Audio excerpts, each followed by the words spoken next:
Hello, this is Roger Congleton, and this is Econ 411 coming to you from West Virginia University. Today we're going to start the substantive part of our intellectual history. We're going to talk a little bit about the transition from the late medieval period to the early modern or an early Enlightenment period.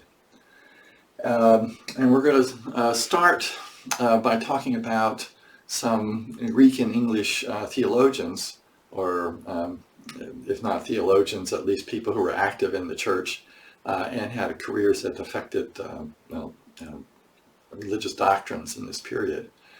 These two people, Erasmus and Thomas More, are people who were influential in their governments, influential within their church. They were people who had some significant practical impacts, but they're also famous for some books that they wrote in this period, and we're going to take short excerpts from those books to kind of provide a sense of the way people, at least within these sort of high circles, thought about markets in the early 1500s. And next we're going to talk about the Dutch Republic, some people from the Dutch Republic, namely Hugo Grotius, who is an important figure in international legal theory. So to do so, we're basically going to skip forward about 1800 years. Okay, and it's not because nothing important happened in those 1800 years. So this is so after Aristotle's life. The Roman Empire rose, conquered Greece and the area around the Mediterranean, and then it fell, or then it divided and fell, and the western part became Roman Catholic and highly decentralized, no longer part of one unified language group, no longer part of one unified legal system. They became a very fragmented collection of small independent duchies and principalities and cities. The southern part of the old empire was subsequently, roughly 1,000 years later, conquered by Islamic armies, and basically people along the eastern end of the Mediterranean and southern part became Muslim, as did the eastern end of the former Roman Empire. So what we're interested is in northwestern Europe for the most part, and that's because this is the area in which the commercialization, the Industrial Revolution, and the transformation of medieval life took place first. And that's why we're focusing on England and the Netherlands initially. These were the kind of the vanguards of that transition.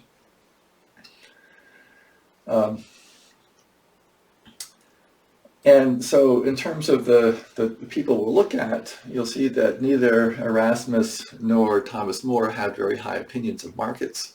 Erasmus regarded people who engaged in market activities as sources that tended to corrupt the church and corrupt life for people who engaged in it.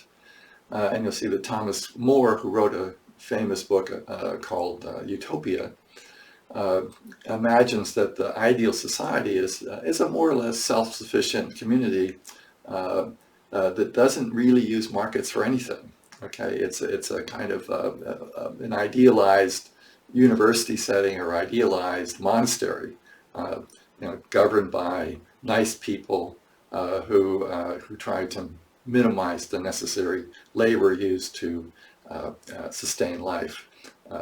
And that a good deal of leisure would be associated with the ideal life, and that leisure would be devoted to more or less intellectual activities, things that you do to develop your own character, your own self, your own soul.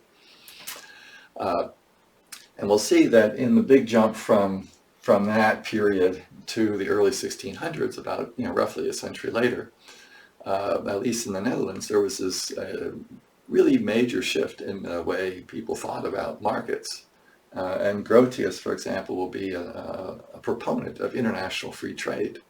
one of the earliest coherent ones, but also still grounding his arguments in theological types of ideas, but not theological texts. Okay, so as a rule of thumb, I think intellectuals or thoughtful people who are outside the church would take certain parts of church doctrine as given, as just parts of the world as they understood it, and then proceed from there. So it wasn't that they were non-religious people in this period. The religion was a dominant feature of each person's life in this period. And this was, I think, partly accountable by the fact that life was miserable on earth, and looking forward to some much more pleasant afterlife helped to motivate a lot of ethical activities and provide some kind of meaning to lives that tended to be fairly short and fairly miserable. For example, more than half of the children who were born in this period never made it to the age of 20. And so with that, I'm going to switch over the slides again, and we're going to go through some of this period in a little more detail. We'll take some quotes from Erasmus and More and some quotes from Grotius, and have this first lecture of material block 2 recorded for your use this semester. So with that, I'll stop the introduction and move to slides.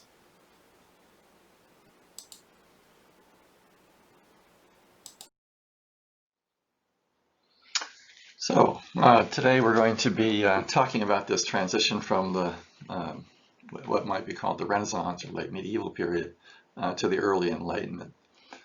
And I decided to start off with a picture, a painting that's on the walls of the old town hall in Siena, Italy, which was a relatively prosperous place and had this relatively famous mural by Lorenzetti on the effects of good and bad government. The portion of that mural drawn below, or painted below, or included below, is from the area of good government. You can see that the good government generates a pleasant, thriving community with a well-organized city, people well-dressed and well-fed. And so they had ideas about good government in the late medieval period that weren't so different from those of Athens, nor all that different from those today.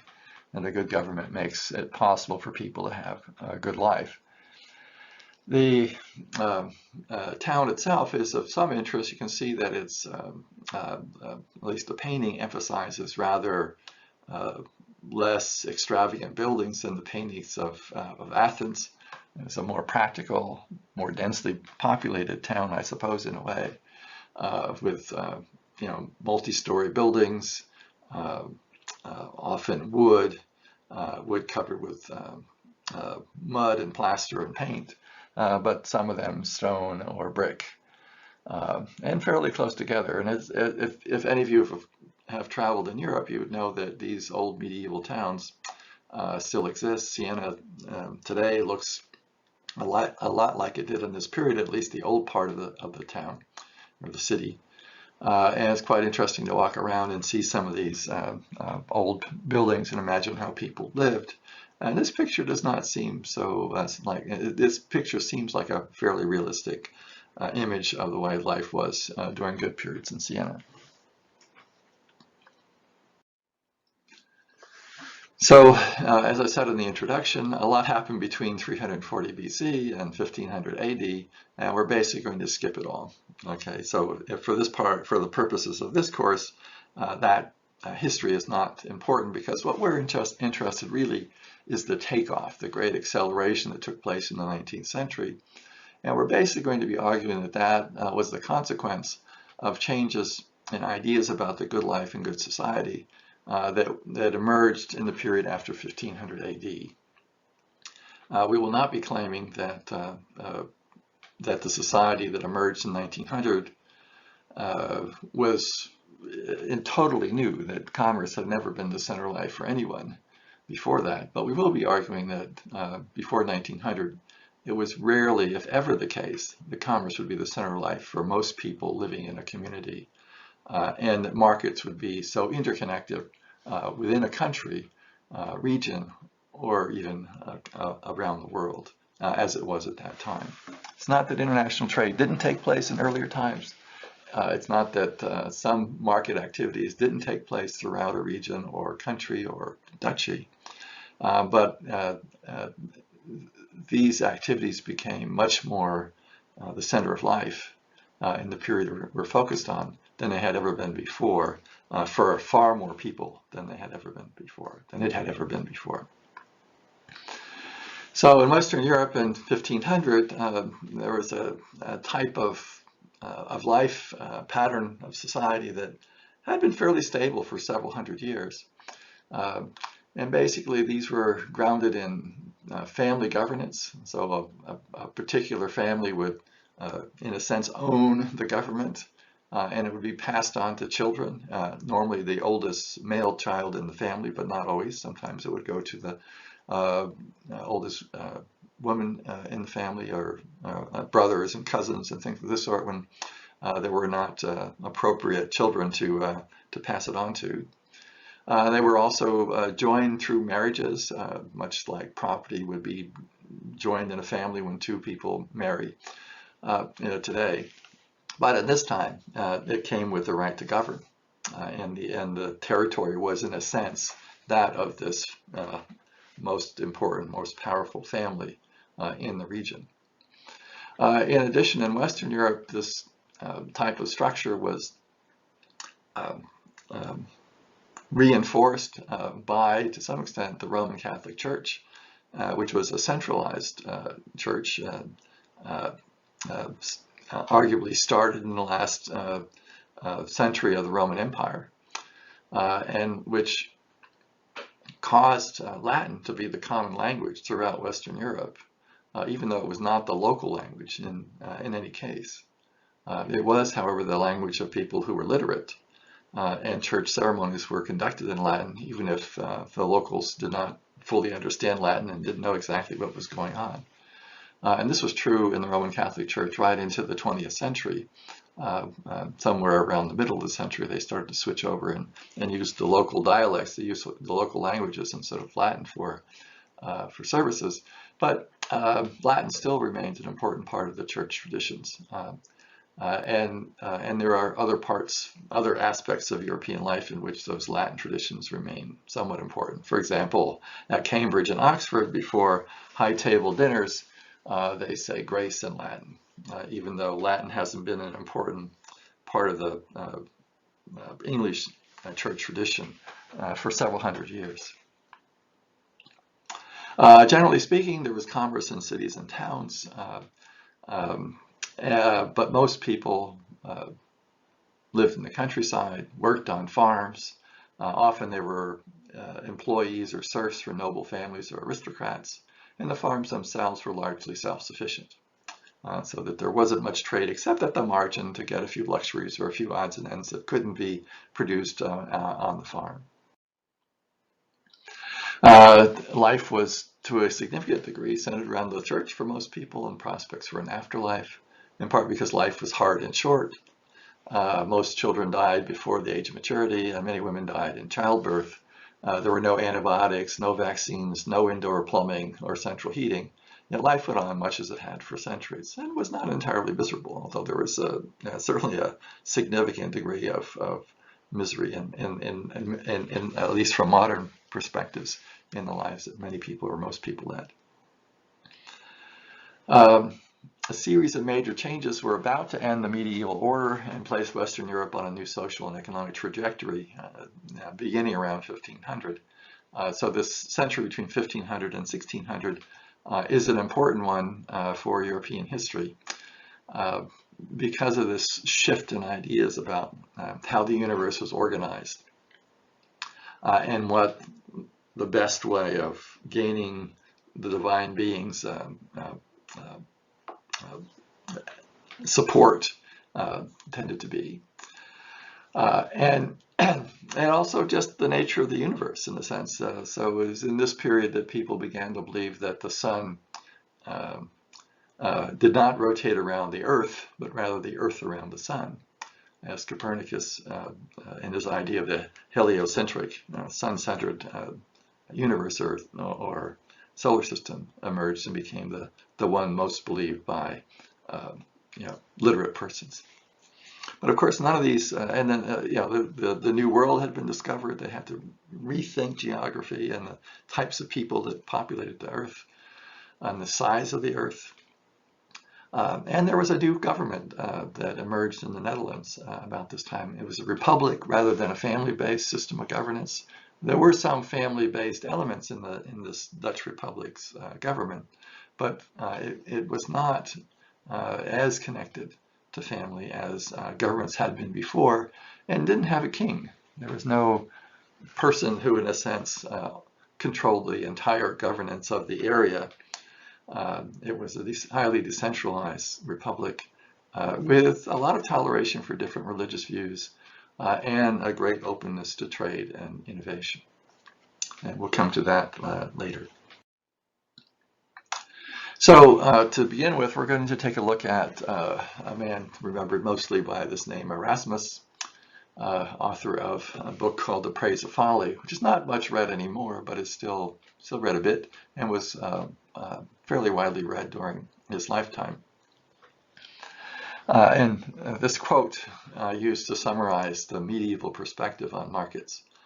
But the most foolish and basest of all others are our merchants, to wit, such as venture on everything, be it never so dishonest, and manage it no better, who though they lie by no allowance, swear and forswear, steal, cozen, cheat, yet shuffle themselves into the first rank, and because they have gold rings on their fingers, nor are they without their flattering friars that admire them and give them openly the title of honorable, in hopes, no doubt, to get some small snip of their gold for themselves.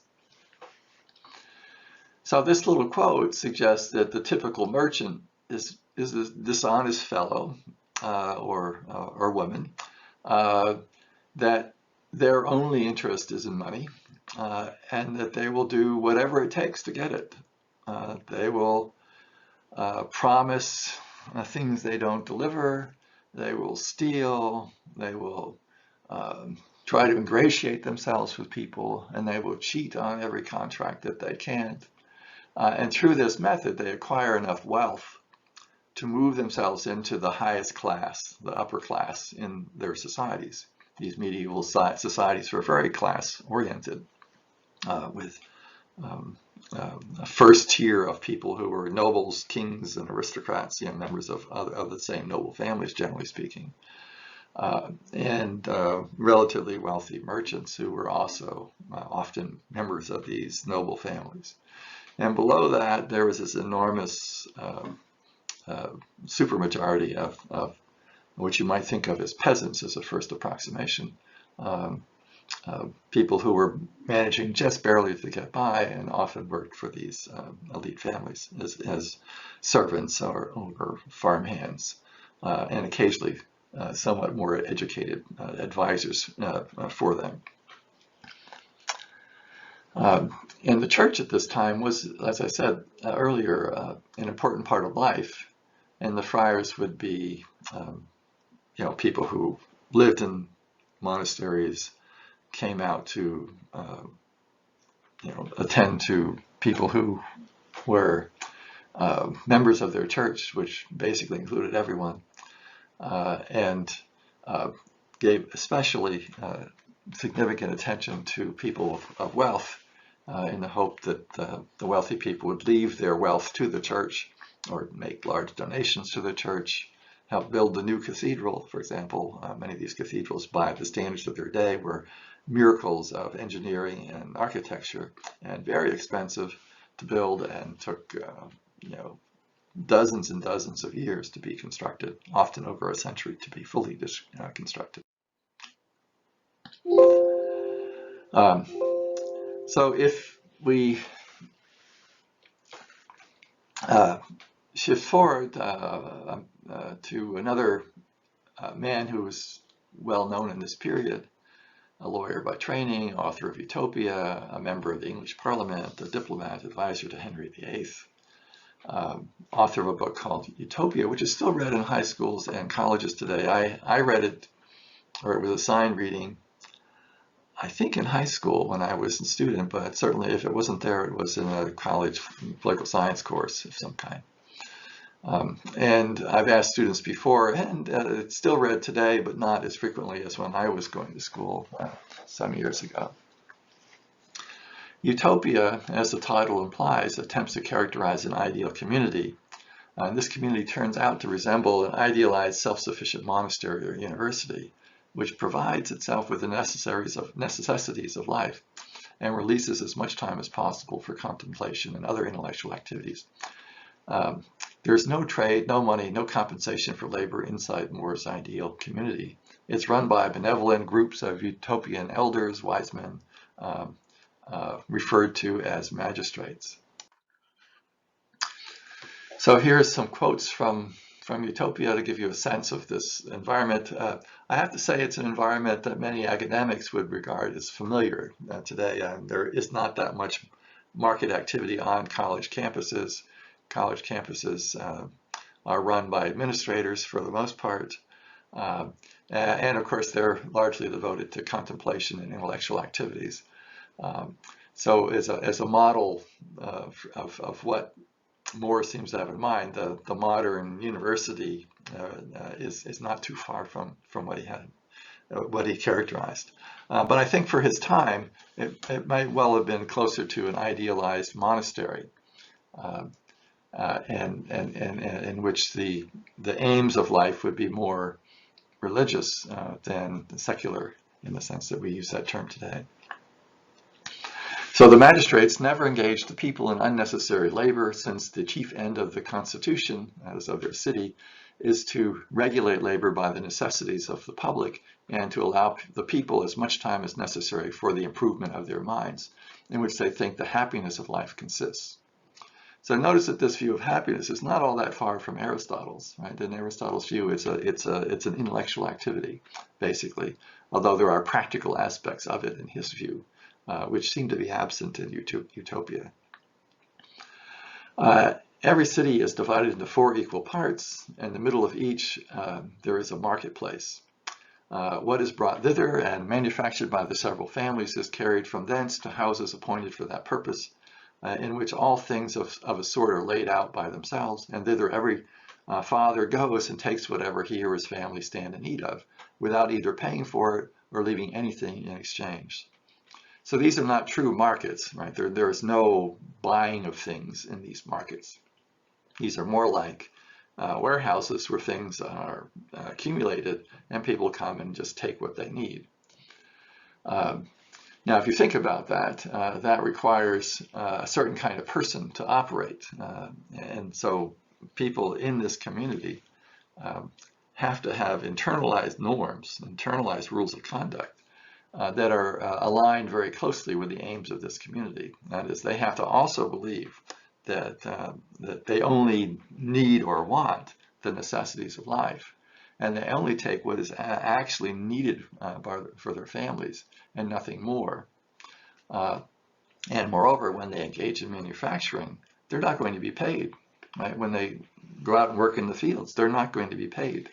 And yet they do this because it's important for the community in some sense. And so again, they've kind of internalized some kind of norm, some sense of duty to engage in these kind of productive activities as directed by their magistrates.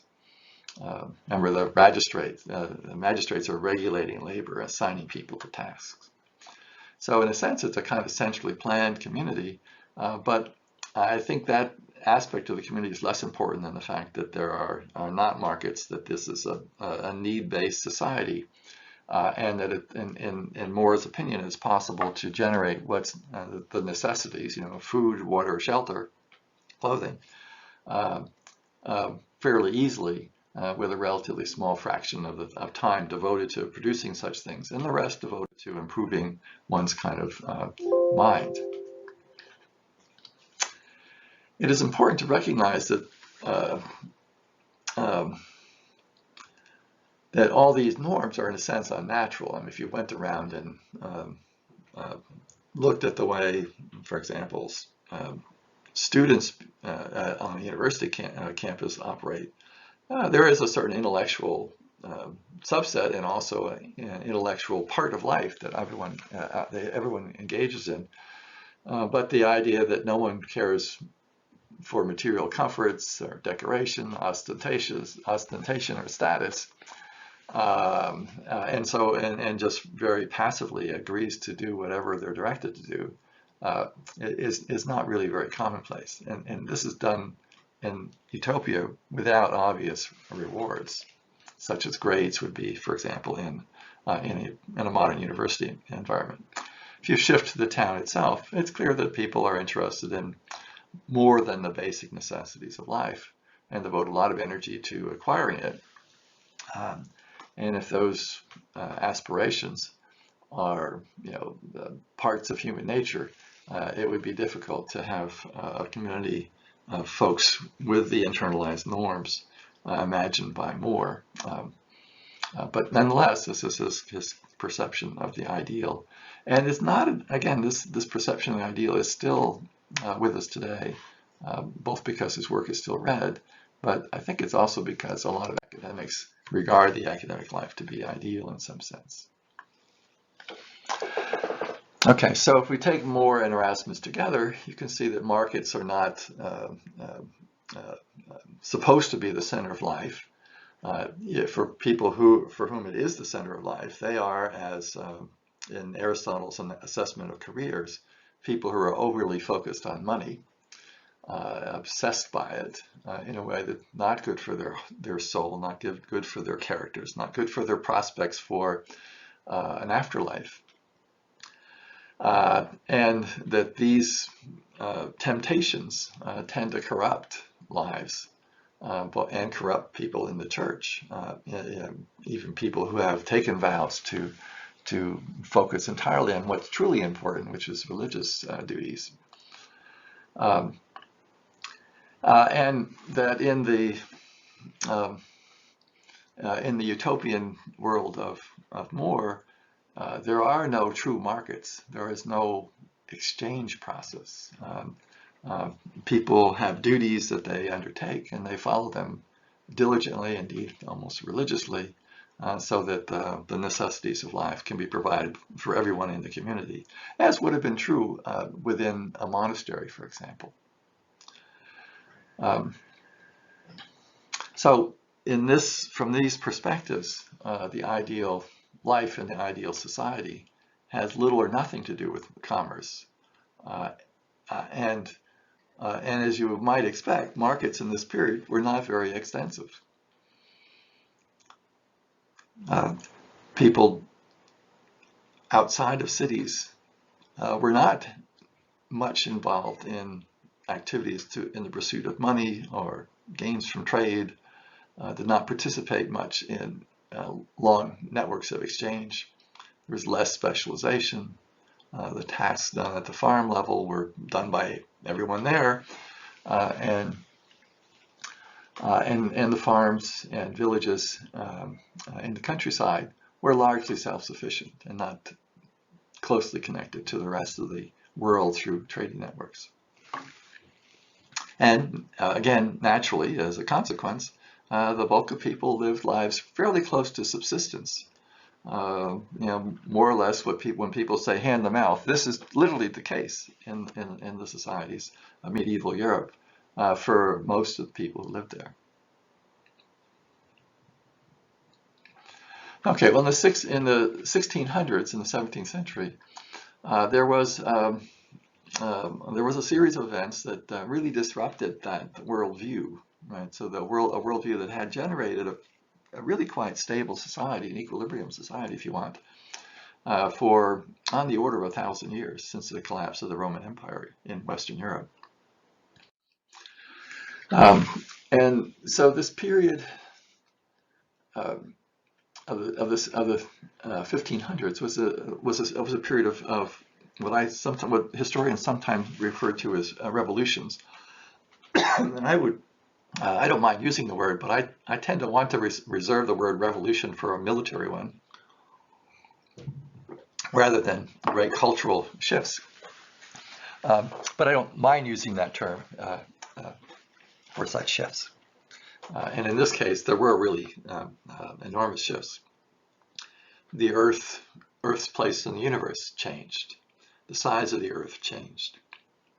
The numbers of and types of peoples in the world increased enormously as Europeans, in a sense, got out of their local communities and started to explore the New World and also Africa, and new routes to the Far East, China and India.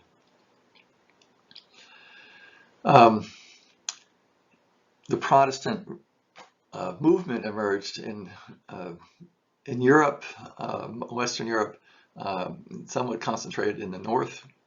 And initially this was just a protest movement against certain doctrines that had been decided for the Catholic Church in Rome. But since there was no adjustment to Catholic doctrines based on these protests, the protests eventually broke away from the church and formed their own churches, which came to be called Protestant churches. And those are the churches most common in Northern Europe today, and also in much of the in North America, Australia, and places like that, settled by North Europeans in subsequent centuries. And partly associated with this tension within the church, the Netherlands, which is located at the delta of the Rhine River, and a very important river in Central Europe, Central Europe now meaning the center of Western Europe, that territory was ruled initially by one of the great family empires of Europe, one headed by the Habsburgs, who mostly lived in what we call Austria today. But at this point, the head of the family lived in Spain and was the king of Spain. And the Netherlands managed to break away from Habsburg rule and to set up their own country. And that country was not a kingdom, it was not a duchy, it was not a principality, it did not have a family that ran everything. It's not that there weren't important families, but the government of the Dutch Republic was highly decentralized, participatory, and by the standards of that time, relatively democratic in the sense that many interests were represented directly in government, and that the top people in the various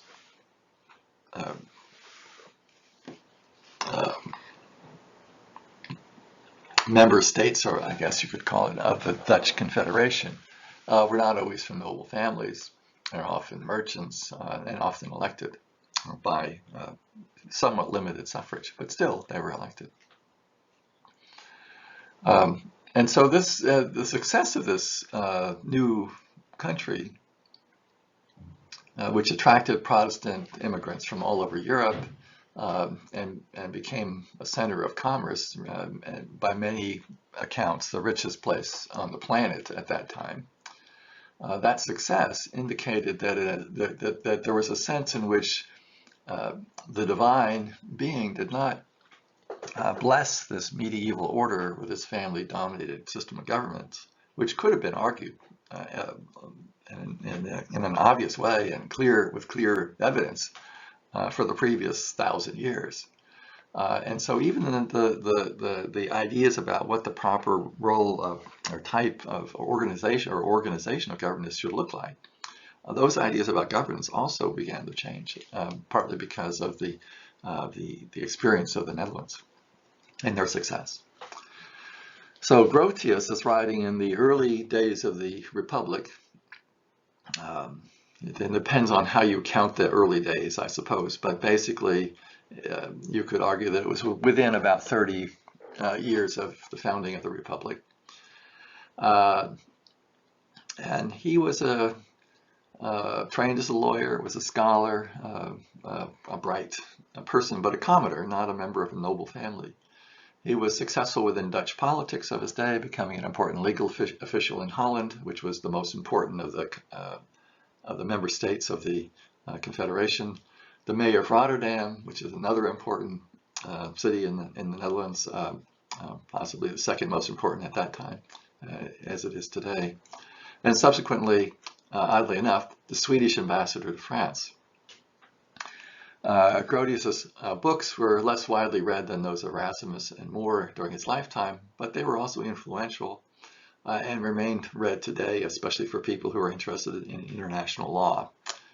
He makes one of the very first serious cases for free trade, international free trade, and for freedom of the seas.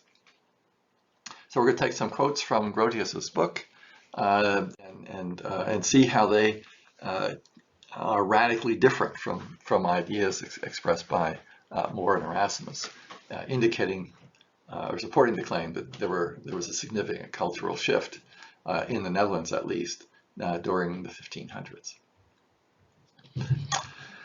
And you'll notice that he uses some religious type language, and you have to kind of be alert for that. So the great prince and householder, that would be the divine being, God, and so to this house or city built by him, that great prince and householder had written certain laws of his, not in brass or tables, but in the minds and senses of everyone, where they shall offer themselves to be read of the unwilling and such as refuse. By these laws, both high and low are bound. It is no more lawful for kings to transgress these laws than for the common people. So this is an early claim that law should be universal, and that in a sense, proper law is obvious to everyone because the divine being has written them in the minds of every person. And the same rules, the same laws should bind everyone in the kingdom. So the laws of kings and nobles should not be different from those of the common people, although of course they were in practice, even in the Netherlands in this time, although they didn't have a king. But less so in the Netherlands than elsewhere in Europe at this time. And this idea that the divine being had in some sense written certain laws in people's minds provided a foundation for what people came to call natural law. Right? Natural law would be the rules that everyone would be aware of as being kind of embedded in their minds. And this idea that there are certain moral concepts that are inherent to mankind is a common one in philosophy today even, although the natural law perspective is not nearly as important as it was in this period and and for the next 200 years. And then he's going to argue that natural law has something to say about the proper role of trade in society and the proper scope of markets around the world, partly because of its implications for the ownership of oceans, which at this time and really for the next couple of 300 years was dominated by the major military powers of Europe, and to some extent from the Islamic societies, more or less around the world. And the oceans were certainly not free to people who weren't members of those empires.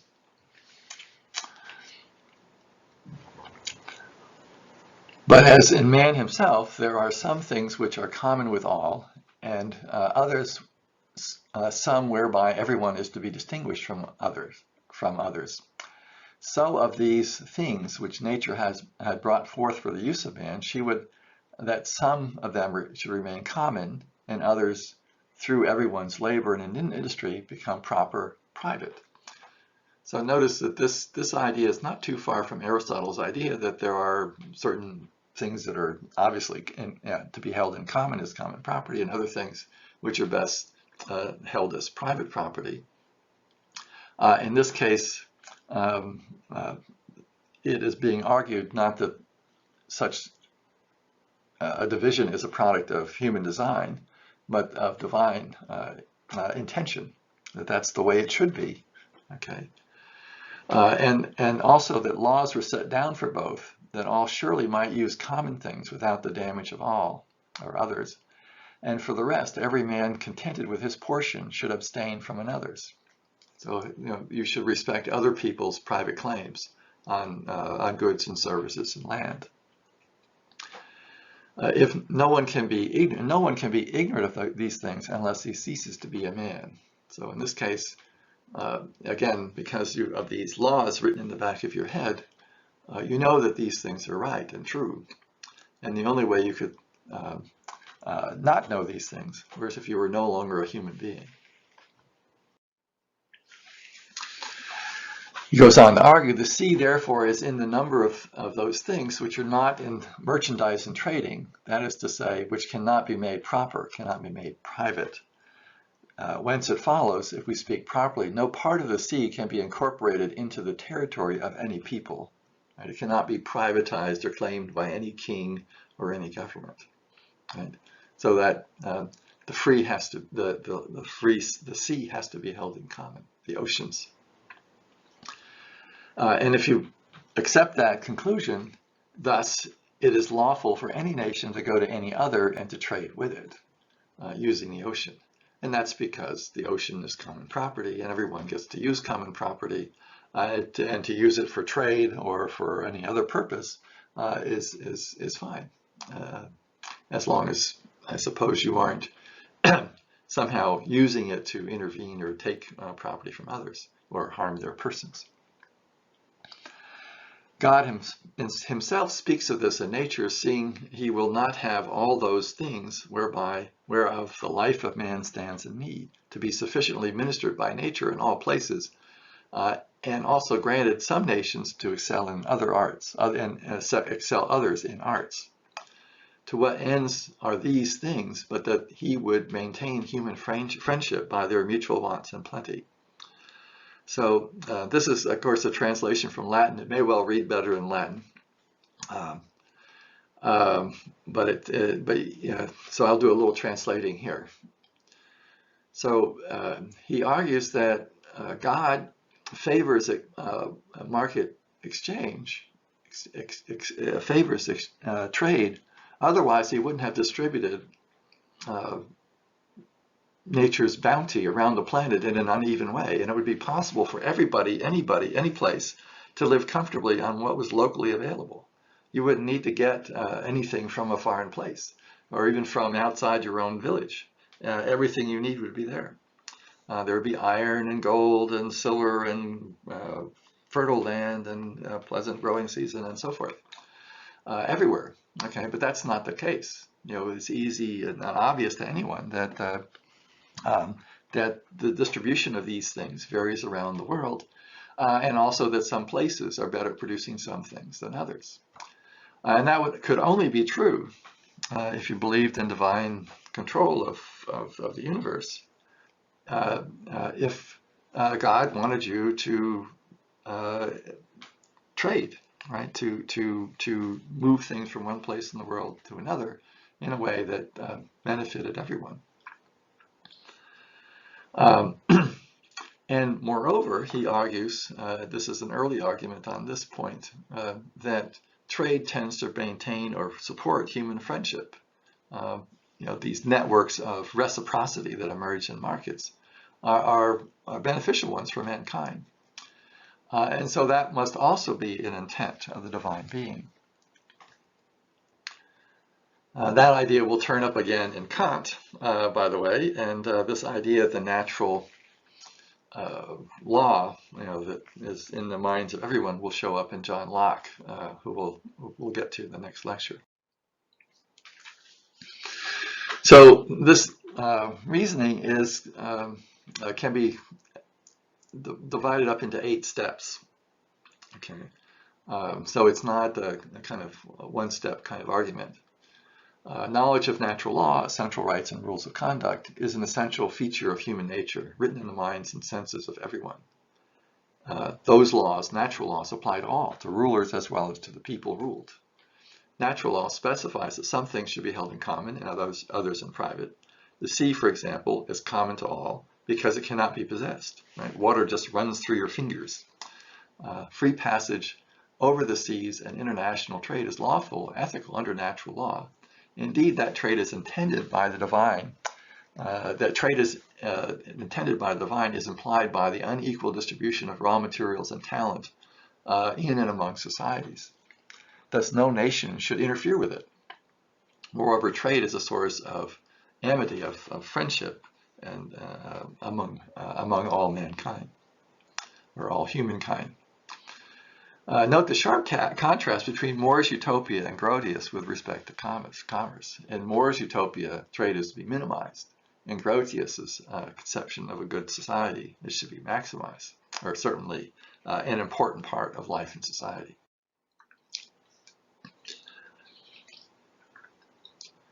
At this point, it should be clear that Grotius and perhaps the Dutch culture has changed substantially during the previous century. The Dutch revolt, secession from the Habsburg, its new government with its confederal structure, freedom of religious conscience, and so forth. Are